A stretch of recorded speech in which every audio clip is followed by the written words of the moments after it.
so far in my career, built a wholesale business about a year ago. Quit my job, was making about six figures. I would say I'm a natural risk taker. It took me a while and a lot of hard work to get there. If you didn't have vision in your mind about what you wanted or an idea of what you wanted, you wouldn't have known. If you're just sitting at home dreaming, the law of attraction is not dreaming. The law of attraction is setting a vision, right? A goal, writing it down, and then backing that goal by faith, belief that you can do it, and by emotion, and by taking action. Hey everyone, welcome back to the Walk to Wealth podcast. If you're tuning in on YouTube or any of the podcast directories, make sure to do yourself one teeny tiny little favor and make sure to give us a follow, because I don't want you to miss out on any of the amazing guests we have coming on this year.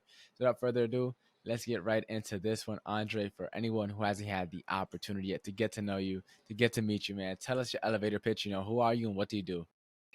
Elevator pitch, still working on that, but right now, so far in my career, built a wholesale business about a year ago.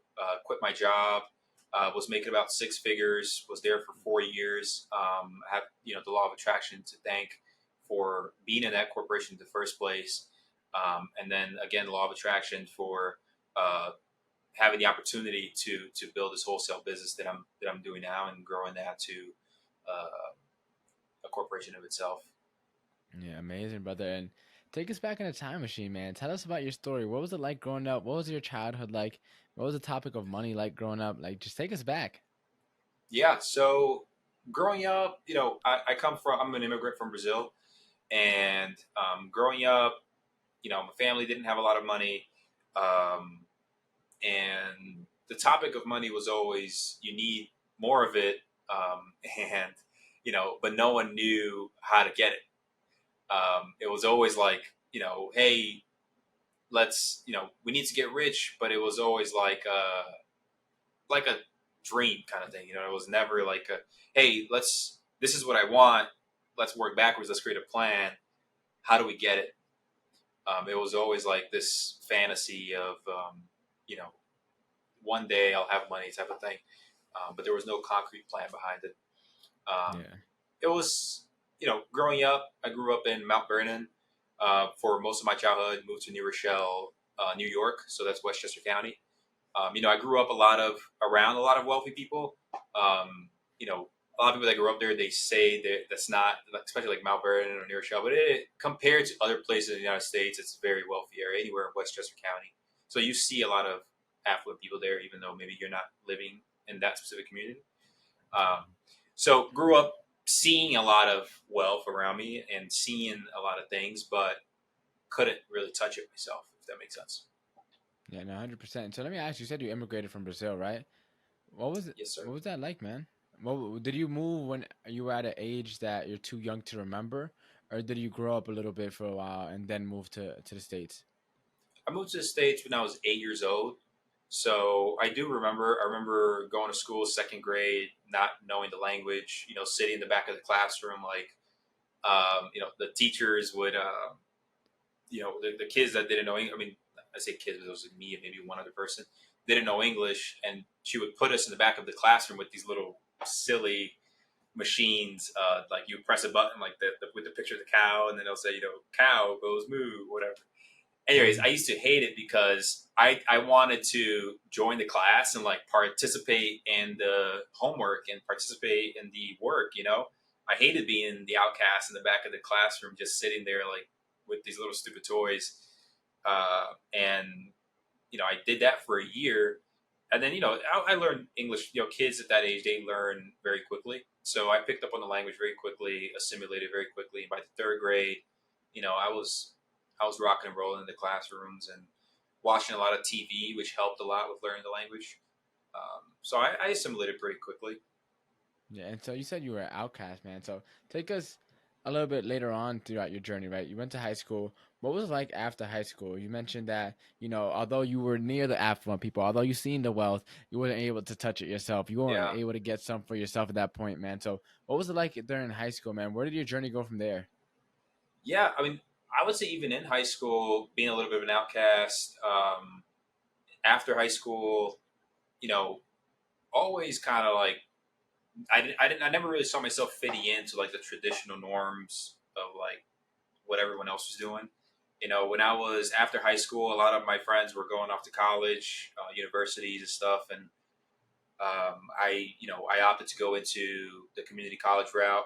So I did that for 2 years and just kind of hung around the wrong crowd. You know what I mean? I was smoking weed almost every day, skipping class, Yeah. um, and like I was working full time, going to school part time, and but like I just never really enjoyed school. I always loved learning. I started Yeah. when I was 16. I started learning about stocks. I taught myself how to trade stocks and did like the whole day trading and swing trading thing for a while. I never focused on it enough to really become really good at it. I was good enough where I broke even and didn't lose Yeah. money. A lot of people lose a lot of money in that field. But I was good enough that I could, play around with it, make a little bit of money, lose a little bit of money. So I did that for a long time. So I always loved learning. I loved reading books. I love watching YouTube video. YouTube University was my favorite thing in the world. And eventually I would just decided to stop going to school because it was actually, I think, looking back, caused me more harm than good because it was just me going to that school was just me hanging around with people that I didn't want to hang around with. So Yeah. yeah, just decided to just drop it all together and focus on my job. And I continue my self education process of like reading books. I started reading, Napoleon Hill's Think and Grow Rich at that point, and some other key books that really I think lit my self development uh, journey up. Yeah, that's amazing. So, if I'm getting this right, so you went to college, right? You were around the wrong crowd. You were doing things that you Yeah, probably, looking back now, wouldn't have done, and you ended up yeah, deciding to break off of that track that you were heading down to pursue the job that you already had. So let me ask you, around that time, when you did make that decision, what was it like? Take it, like, illustrate that for us, man. Were your friends, all for it? Were your supporters all for it? Like, going, not finishing the traditional college track? Like, what was going on? I know for me, my grandparents immigrated here from DR. So, like, for them, finishing college was the pinnacle of American success, right? That's the American dream, was just getting that paper. yeah, And so when I decided to drop out, they were heavily against it. So what was it like during that time period where you decided to say, you know what, screw it. I'm not finishing this. I'm going to do this job and get away from this environment. yeah. So uh, my family obviously was not supportive, as usually families aren't. My mom was less not supportive than most parents. I think she was kind of more okay with it than a lot of parents are. She was like, hey, as long as you are working towards something and you have an idea of what you want, and you know what I mean, like I wish you did go to college, and I wish that you would consider that path. But you're like at that point, I was like 22 or something, 21. No, yeah, I was like 20 or 21, and she's like, you just got to make the decision for yourself. Um, as far as friends go, like I said, I was an outcast. No one really gave a shit. To be frank, it's like, So let me ask you, how did that affect you, man? Because the entrepreneurial road is very isolated. There's even less people that you can connect with. There's even less people you could talk to and reach out to that understand what it's like to have our own business, understand what it's like to, if you don't sell or close, you're not getting paid. Right? If you don't go out and do the work, yep, you know, you can BS your way through a lot of jobs and get money. But in entrepreneurship, that'll all add up and get to you. So that yep, outcast, skill, I guess you could say, that ability to be okay alone, right? How did that play into effect? So, tell me, like, how did you stumble into? You started going from your job. Where did your story go from there? So you said, "I screw college. I got a good job. I'm working yeah. full time." That's the job, if I'm not mistaken, that you started running it up in, Mhm. right? And started growing through the ranks. So, what was that Yep. journey like there in Yeah, that so I chapter of was your life? during school, right? Yeah, I'll kind of break down that first part. The first time that I encountered the law of attraction. So I was going to school part time, working as a server at a French restaurant in Greenwich full time, going to school part time, and I started reading the book Think and Grow Rich, and I started learning about the principle of the law of attraction. And I had once I read the book, I realized previous experiences of how I actually used that law in my life, like not purposefully. But once I learned about it, I started trying to apply it purposefully. And it was crazy how this worked because I had read the book, right? And I was sick and tired of working in that restaurant. Like I was making good money, John. I was making like 70 grand a year, I think, for working at a restaurant. That's really good. It was an affluent restaurant. I was around very wealthy people, and making 70K a year, going to school part time. Like not really focusing in school. And so read the book Think and Grow Rich, and then I started thinking about that, and I started like I knew I wanted to work in an office job. I knew that I wanted to like get out of the restaurant business, but at the same time, I'm like I don't really want like a regular 9 to 5. I didn't know what I wanted. I just knew I wanted an office job. I didn't want it to be some boring shit where I'm like in an office job that everybody complains about. Um, and I just knew I had to get out of the restaurant business. And for about 2 months, 2 to 3 months, I had that thought in my head as I'm reading the book, and just like every week that went by, I would get more passionate, and it was more of like a negative emotion towards it. I was very pissed off at that job, and I was very, you know, just like I need to get out of here, like with that mindset.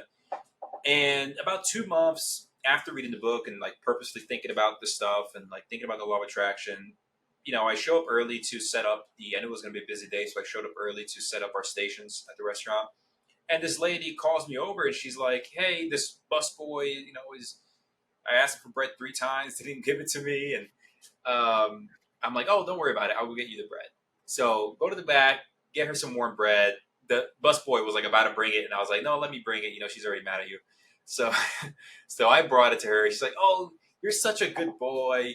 Yeah, I always see you running around here. Like, you're such a hardworking kid." And she starts asking me questions. She's like, "Hey, do you go to school? Where do you go? What are you studying?" And she asked me some weird questions like, "Hey, are you Catholic? Did you go to Catholic school?" Or she's like, "Do you like to stay up late?" And I'm like, where is this going?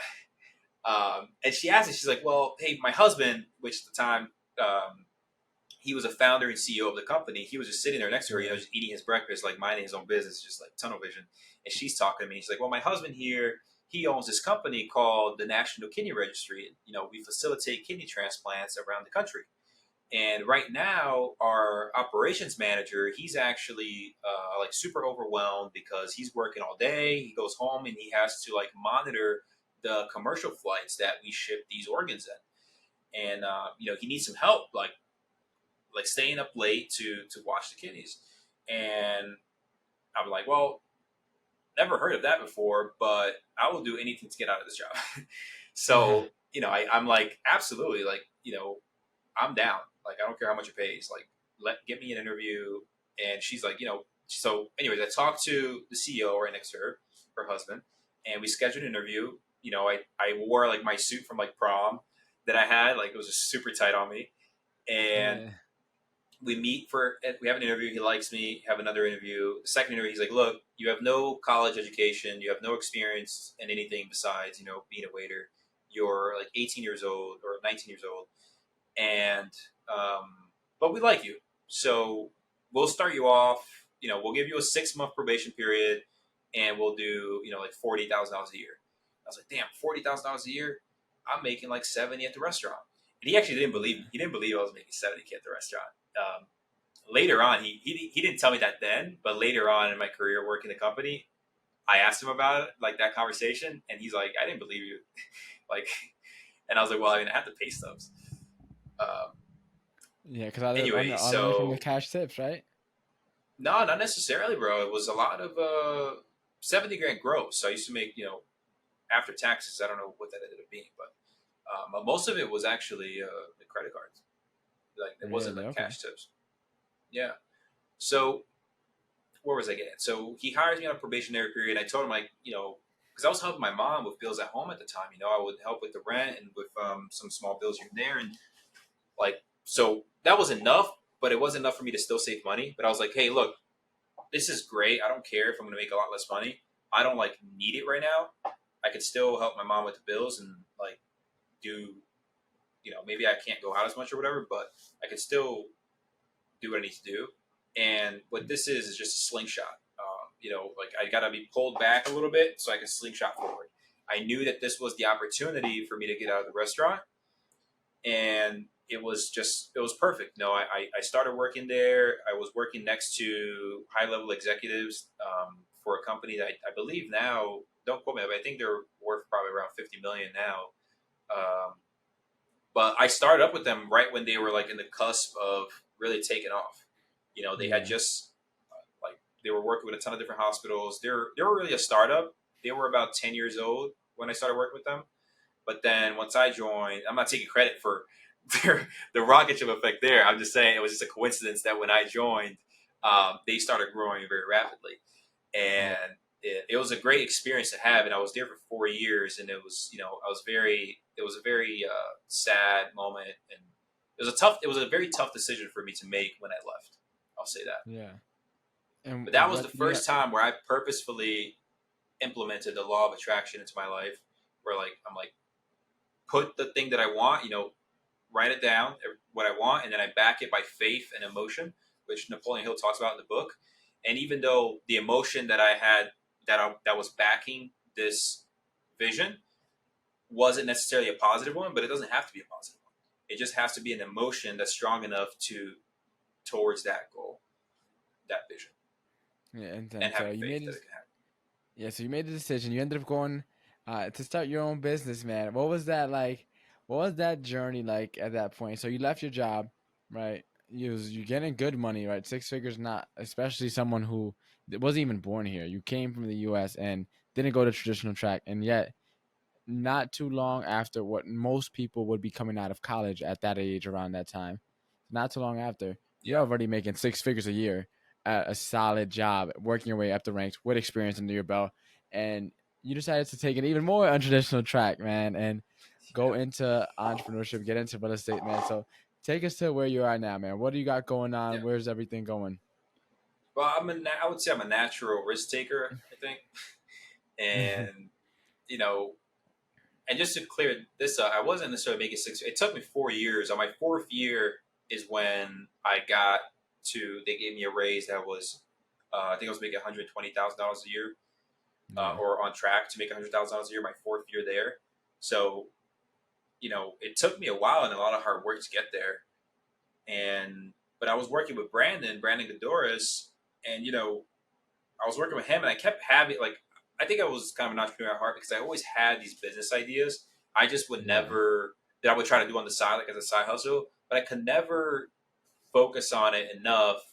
Or I always had shiny object syndrome and would try to do these different things. And at one point, I started working with Brandon, and he's like, dude, you keep trying to do all these different things. Let's get some clarity here. Let's write down our 10 year. What's your 10 year vision? So he gave me this thing to fill out. It was like your 10 year goals for your professional 10 year goals, your personal 10 year goals, and your financial 10 year goals. So those three yeah, things. And then, so you set your 10 year, you set your 3 year, and you set a 1 year. So a 10 year, 3 year, and a 1 year. So I did that, and that took me probably about 3 or 4 weeks to do because it's really hard to think, 10 years ahead, like what you want your life to look like. But once I figured that out, once I figured out the lifestyle I wanted and what I wanted to be doing, how much money I wanted to be making, it was very easy for me to make the decision that I had to leave my job because I realized that what I wanted to do was be in real estate. I've always liked investing. Like I told you, I really got into the stock market earlier on. Uh, and then, I always loved the idea of real estate, but I just thought it was like this, when you have a lot of money, then you can invest in real estate.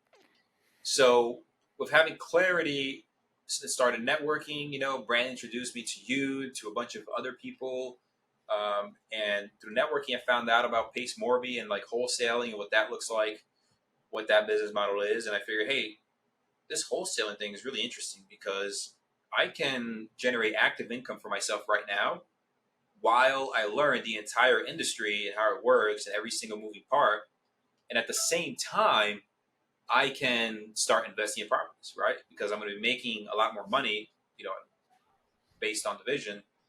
I'm going to make a lot more money. That way, I'm going to have more money to invest. I'm going to know the industry. I'm going to be generating the leads to be able to buy, right? That's what a wholesale business is. You're pretty much a business that generates deals. That's what it is. So I'm going to have deals at my disposal to buy and invest in. So it was a no-brainer for me once I got the clarity of what I wanted my life to look like 10 years from now, where I was like, okay, I can stay at this job, make six figures, maybe in a couple of years, maybe 5 years from now, 10 years from now, maybe make $250,000 a year. And that would be great. And this is an amazing opportunity. This is an amazing vehicle that I'm in right now. But after I got clarity on my 10-year goal, I'm like, this vehicle is not going to take me to my goals. So I'm like, I need to Mm. find a new vehicle. And at the time, I was studying these guys in networking, and the vehicle was wholesaling. So to bring the story full circle, man. So you pretty much immigrated here from Brazil. You learned the language. You assimilated into the country and into the society, right? You ended up getting a job while you were going to community college, working restaurants, finding a good job, leaving community college, and then getting into wholesale and real estate to come full circle. So now let me ask you, man. I've known you what it's been like close to a little over a year now since I've known you since we've connected. I think or approaching Yeah. a year since the time we're recording this. And so I know something that you mentioned already a lot with the law of attraction. So we'll just start there, man. So you mentioned the law of attraction, how much it's helped you so far in your journey already. One of the things that I always get that gets me annoyed honestly with the law of attraction stuff that people always preach is that oh you just gotta think it, man. You just gotta affirm it, man. You Nah, just it's not that gotta easy. think about it. And it's like a lot of people want to attract wealth and not put in any of the work. And that's like if it's to be, it'll come or it'll be, right? Or if it's meant for me, it'll come to me. And I feel like a lot of people fail to realize that you got to go out there and get it regardless of what it is. Yep. Like that is the prerequisite I feel personally for it working. If you're not getting up and getting it, all that law of attraction, manifestation stuff, visualization is for the birds. You have to get up and get it, and then opportunities start attracting. Then you'll start walking into, for example, I just came back from Create Conference last week, and going there, I had some potential business people like that I'm going to be doing some type of business with. How that's going to play out, not too sure yet, but the opportunity presented Yep. itself. But what I do, I made the investment to go halfway across the country by myself, and I ended up seeing Eli there, which was dope. Eli, and I don't know if you know Maria Rodriguez, I believe her last, not Maria, I forget I what think Maria's so. last name is, but she was at Brendan's. She spoke at Brendan's event, Yeah, um, I know what you're talking about. Yep. and so I got to see them. But going into it, I didn't know anyone that was coming from locally, so I was just like, But I'll all right, say I'm this. a So, John, let me cut you off there. I'll say this. When you would not have gone to that conference if you didn't stop before and had the vision, set, known what you're trying to attract, you would not have taken the action to go to that event because if you didn't have that law of attraction in the first place, like if you didn't set what you want in your mind first. it's one of those things where it's like with the event, I kind of knew I wanted to get into Ken's world. I didn't know how, but I didn't meet him personally, but at Guillory's workshop back in Norwalk, this is December. I went and then Ken spoke virtually. I don't know if you remember, but Ken spoke virtually. I was like, oh, this guy type dope. And then from there, he ended up speaking at who was it? Brandon's event. And around that time, a couple weeks before, I asked him to hop on my podcast, and he told me about the event. And I was applying for a scholarship, and so I was like, all right, when I'm already going to be receiving this money, why not use that on Create? And so that's how I ended up getting to going to Create because I was like, oh shoot, like I mean, he's already someone that I was interested in like learning more from just because he happens to be a lot more faith based than most people in the entrepreneurship space. So I was like, all right, let me see what he Yeah, got going on in this conference, and then ended up yeah, I going, love and ended Ken. up working. But it all came from ideally, I was like, man, how do I get into his world? Like, how do I get into what he has going on? Right.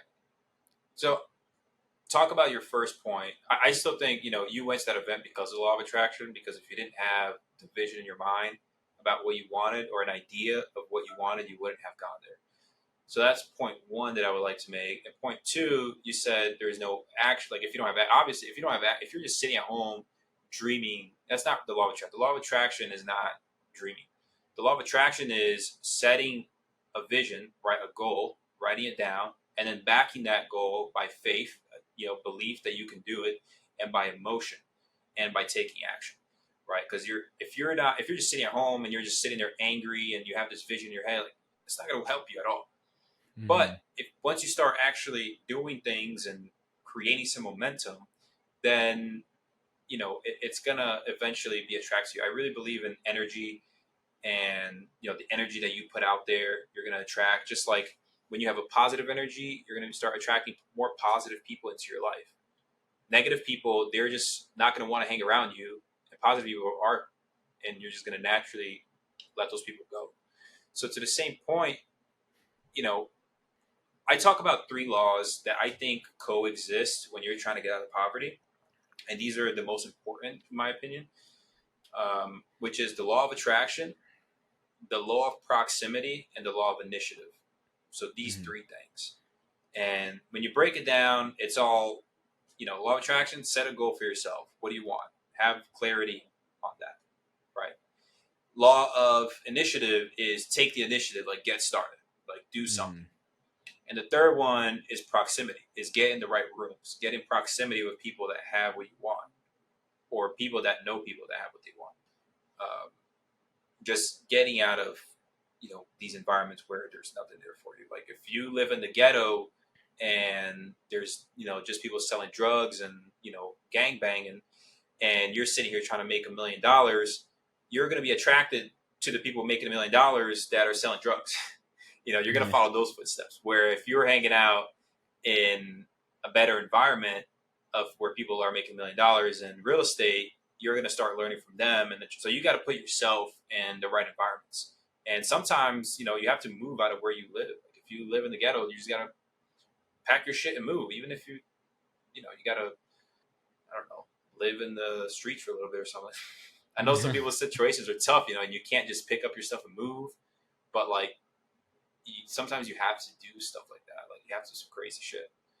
Yeah, for me, it's like the law of proximity is something that I didn't know there was a name for it, but it's like you are the five, the sum of the five people you spend the most time with, and I always heard it growing up as birds of a feather flock together, and you'd always say that in school, just like when someone typically was like, you know, messing around too much for everybody. And we would always say that birds of a feather flock together. And it ended up being so true as it got into the adult world, where it's like, if you have a whole bunch of people who are successful and you hang around them, that will raise what you believe to be perceived as normal to the point where eventually your level of normal is going to be pretty much right now maybe your ceiling, what others may consider normal. But if you hang around a lot of successful people, then you're going to think that that's normal. And then once you think that that's normal, then you'll realize that you're subpar.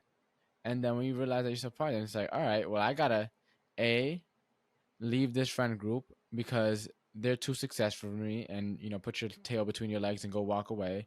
Or B, say I gotta step my game up because if all my guys, if all my peoples, or all my loved ones are at this level, or the people I'm networking with and connecting with are at this level, I gotta step it up so I can keep on hanging with them. And so that Yeah, pushes you into an extra gear I think you won't be able to tap into. And one of the things I always hate is when people say, man, competition is bad. You can only compete with yourself. And for me, it's like it sounds good and all when it rolls off the tongue, right? But it's like yeah, when you work out on your own. This is one thing I learned from playing football and just working out all the time. But when you work out on your own, man, it is annoying to get a good workout in on the days that you don't feel like showing up. It is extremely hard. The days you feel good, you'll work out regardless, right? You're gonna go to the gym, you're gonna hit it hard, you're gonna do your thing, right? But it's like the days that you don't feel good and you're competing with yourself, right? Man, it is hard to get yourself up. But back when I was playing football, man, there was nothing better than those days when we were max testing. Bro, it would just be like 50 dogs just all around one bench, yelling, grunting, clapping, smacking you, that's the right? best. And you get on the bench press and you got whatever weight you get on there, you throw it up, you get up, you Yeah, start clapping, you start dapping everybody up, everyone starts going crazy. And so it's like that helps you kick into a gear you would have never been able to tap into and into a source that you can't reach yeah, normally. And so it's like we're built as social creatures, and a lot of time people try to, uh, oh, self-made millionaire, my way to success, and it's like, man, we're the exact opposite of yeah, self-made. Everything like we need people, man. So how has that showed up in your yeah. life? Man, with the wholesale business, exactly. Uh, I realized very quickly that I wasn't gonna be able to do it by myself, especially because I have zeros. I'd never been in sales. I mean, I like to believe everyone's in sales, but like I never been in like an official sales role. Sales role, yeah. So Intentional for me, sales. like right, like I was in operations at the National Kidney Registry, and that's kind of like where I really found my genius zone is I can take a system that's not great and really I'm really good at streamlining systems and making things work faster, better. So that was one thing that I knew I was good at, and I was already had experience managing people, had experience in operations, etc. So I was watching one of Pace Morby's videos, and he was talking about the different avatars in the real estate industry, and I said, well, I'm like the integrated person, right? I'm not really the while I do like to think that I am a visionary. I'm more of the integrated type person where I can do a lot of the back end stuff and integrate the systems and build the systems out, build out the team, etc. But I just don't have the skill set right now to lead a sales team and to even do sales in general. So I reached out to one of the communities on there, and I'm like, hey everybody, my name's Andre. Here are my skill sets. This is my experience. This is what I'm good at. I'm looking for somebody that I can build a wholesale business with, or that I can help build a business with. A couple people reached out to me, and they're like, "Hey, I'm new, but you want a partner?" And I was like, "Oh, not really. I'm looking for somebody with a little bit more experience than me, so that we're both not two blind guys trying to blind leading the blind." So Tyler reaches out, and Tyler Wyatt, my business partner now, and he's like, well, I've been studying real estate for like 5 years, kind of been treating it as a hobby, but I'm ready to take it serious. And I'm more of the visionary type. Good at sales, have done it in the past, and like, let's partner up. And what we did is before I quit my job, we met every single morning for about a month before I went to work for an hour. So every single day for an hour, we would get on the phones and just talk, just like getting to know each other, like sharing ideas, sharing our vision, like every single day for a month. And then for another month, when we actually decided to like partner together, we would still meet every morning. And I was like, bro, I'm ready to like quit my job. He's like, please don't do that. Like because like he was able to work full time. He owns a gym, but he was able Yeah. to like work throughout the day on this business. I'm like, dude, I get home from work and I'm just exhausted. Like I work 10 to 12 hours there. I get home, like, I don't want to make any calls. I don't want to talk to anybody. So I was like, I'm just going to quit my job. And I say that, I throw that around, but I had been saving up for a while. I had about 6 months worth of expenses. So it wasn't as crazy as I would think. I mean, it's still kind of crazy with, only 6 months of expenses saved up. But I was like, look, I had, an amazing now fiance that she supported me, and she's like, we'll make it work. And having her on my side helping me was tremendous, valuable. And I don't know if I probably couldn't have done it without her. Uh, but yeah, I would not have been able to build this business by myself. So super grateful to have met Tyler and to have been able to partner with him, because together we're going to take this thing to a whole level that I can't even fathom right now.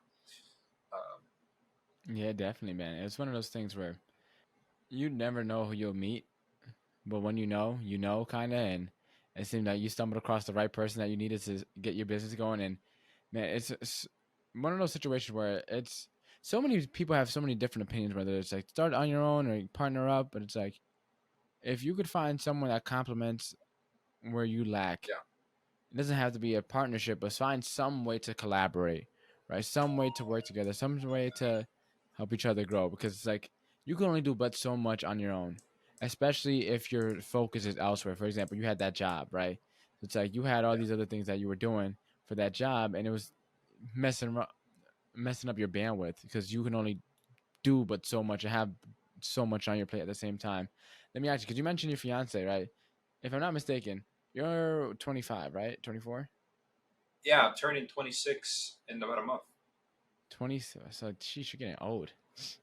Yeah, So yeah. let me ask you, brother. So you've been able to do a lot, and you're still only in the first quarter of your life. God willing, you live till a long time, but right, it's like, what have you learned along the way, especially um, about the importance of having a supporter by your side to help get this entrepreneurship road. A lot of dudes my age, I got a friend personally who like struggles with girls, right? Not getting them, but just like relationship wise, and it's not he's not in the best Yeah, situations all the time.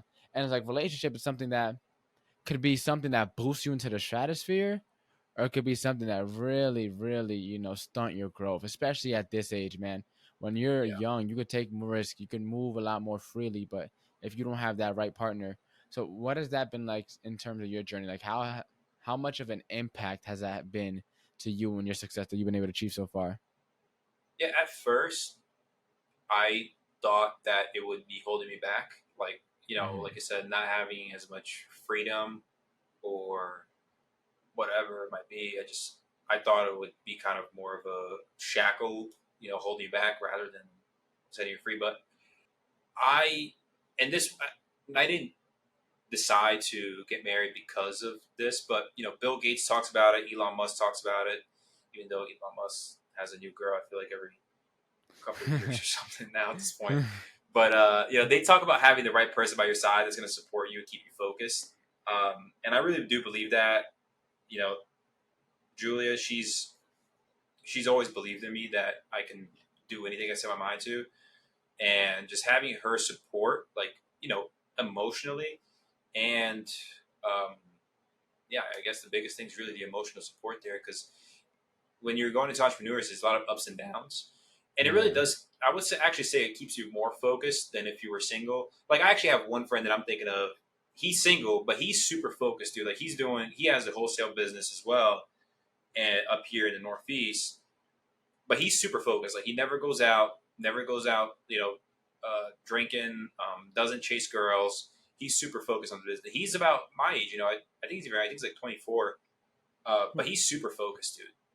So for him, being single is great. Whereas, other guys, like for me, if I was single, I would probably be kind of more busy partying and like probably chasing girls. Um, so having, a girl at my side that I'm committed to has allowed me the freedom to stay focused in building the business, because I have consistency on this side of my life, where I can come home and she supports me in the house with, keeping the house organized and emotionally when things are down. And just all other, and honestly, at the end of the day, Tyler, he says this all the time, I'd rather do it with someone else, like with a friend, than do this by myself. Because, like you said, it's a lonely journey and it sucks. So, why not partner with someone that you enjoy being with and doing it together? Which is the same reason that, like, one of Tyler's biggest reasons for partnering with me is like, I've built a business before and it sucks. Like, being like, it is lonely, it sucks doing it by yourself. I want to do it with someone that I trust and that I like. And that's kind of where we're at. That's where I'm at with Julia. She's like, I consider her my best friend. And I really think that right there is the key to a successful relationship, is that person being your best friend. Yeah. And I very strongly believe in working with people, and not doing it by yourself. I really think it's a lot harder doing it by yourself. No, 100%. And it's one of those things where it's like, I want everyone to know, like we just said that doing, entrepreneurship sucks. It's like suck is inevitable, right? The Yeah, question is, do you want to front load it or back load it? And if you front load it, it gets easier later on. If you back load it, the pain of regret is something that not a single person has yet to conquer. And so you can take the yeah, easy road now, but it's gonna suck later when you realize that you pretty much wasted your one and only shot at this what we call life. So man, Andre, it's yeah. been a pleasure getting to catch up with you. This is definitely long overdue, but we finally got to get you on the podcast, man. Tell us, where can we find you at? Where can we connect with you at if we want to learn more about what Andre got going on? Yeah, Instagram's probably the best place. It's Andre Carvalho. That's CarValho.rei. So my first and last name .rei on Instagram. That's Perfect. And probably the now it's best time for place. Now it's time for the rapid fire round. So question number one, what is the most Shoot. impactful lesson you learned in life? There are a lot of lessons, but the one that comes to mind first, it's probably because we just talked about it, is growing together, growing with other people. So Brandon Godoris, he preaches this all the time. That's one of his taglines is "Let's grow together," and we just discussed the reasons of why it's so important to work with other people, to network. That's probably the most impactful, I would say, for me. What is the most admirable trait a person can have? Sorry, your network cut off there. What was the question? I said, what is the most admirable trait a person can have? What's the most admirable trait a person can have? Uh, I'm gonna say integrity. If Integrity. you had to, if you had to change someone's life with one book, which book would you recommend? Think and Grow Rich. Napoleon Hill. What is the legacy that you're trying to leave behind? I forgot the quote that Alex Hormozy said a while back about legacy, but it really resonated with me, and it was like, give enough time, no one's gonna remember you anyways. Like, Yeah. give it enough time, like, you know, at the end of the day, it doesn't matter. So the legacy that I want to leave to my children, I will say, is I want them to have be abundant in knowledge. That's the legacy that I want to leave to my children, is so that they have access to knowledge and wealth, right? For my children, grandchildren. As far as like a legacy, a lot of people talk about, I want to change the world. That's yet to come. I don't really know what that is, or if I'll ever have one. Maybe 20 years from now, when I'm a lot older and wiser, um, I will figure that out. But at this point in Mm. my life, I'm just trying to set up my family to have freedom in financial freedom, location freedom, and time freedom. I want to set my family to have those three freedoms, and that's my vision for the next 10 years. As far as legacy, you know, who knows? And if anyone wanted to embark on their walk to wealth today, what is the first step you recommend they take? Get in the right rooms. The law of proximity. I would say that's number one. I was gonna say law of attraction first, like think about what you want, but you don't know what you want until you see it. So I would say the law of proximity is first, because you need to start hanging around people that you believe are successful, and being in that environment, it's going to open your mind. Having more conversations with different people, it's going to open your mind to what the possibilities are, and then you can try to figure out what it is that you want to get clarity and what your long-term vision is. So I would say get in the right rooms. If you want to start your walk to wealth, go to your local. If you can't afford a big mastermind, that's fine. Go to your local real estate meetup. Go to your local like any meetup. Just go to any meetup. Like, or go to use the meetup app on your phone. Just go to any meetup and just start meeting new people. Just get out of your comfort zone and get in proximity with things that you are interested in. Amazing, Andre. Thanks again for hopping on the podcast. That is all for this episode. And I'm looking forward to staying connected, watching each other grow our journeys, man, and seeing how we can help each other out as we take over Stanford, the Northeast, the East Coast, and then all of the U.S., right? John, you're amazing. Thank you so much for having me, brother. I really appreciate it. This was awesome.